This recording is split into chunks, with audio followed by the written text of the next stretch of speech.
Let's quickly run through setting the time on a G Shock DW-5600E. So to enter our time setting mode, we're going to want to press our upper left button, which is also labeled adjust on our screen here. And as we can see, it's a little recessed, that way you don't accidentally press it. So you may have to press it with a little force. But once you've pressed it, we'll see our seconds start flashing. And before we begin, I also wanted to mention you can toggle at any point while you're in this time setting mode between 24 and 12-hour timekeeping with our lower right button, which is our light button. So with our seconds flashing, we can zero it with our upper right button.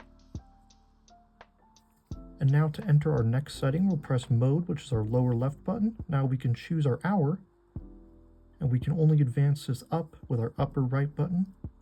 So it's 12 p.m. for me. Mode will give us our next setting, which is our minutes. And again, our upper right button will allow us to set that.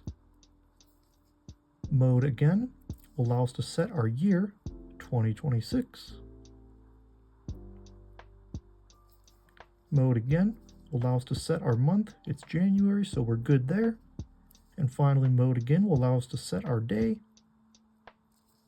And once we're done with all that, as we can see, we press mode once more and our seconds will flash again, so we're gone through everything.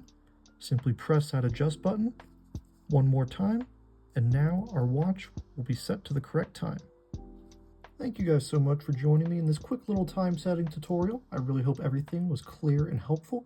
If you're interested in more tutorials and more watch related content, please do check out the channel and consider subscribing. Thanks everyone.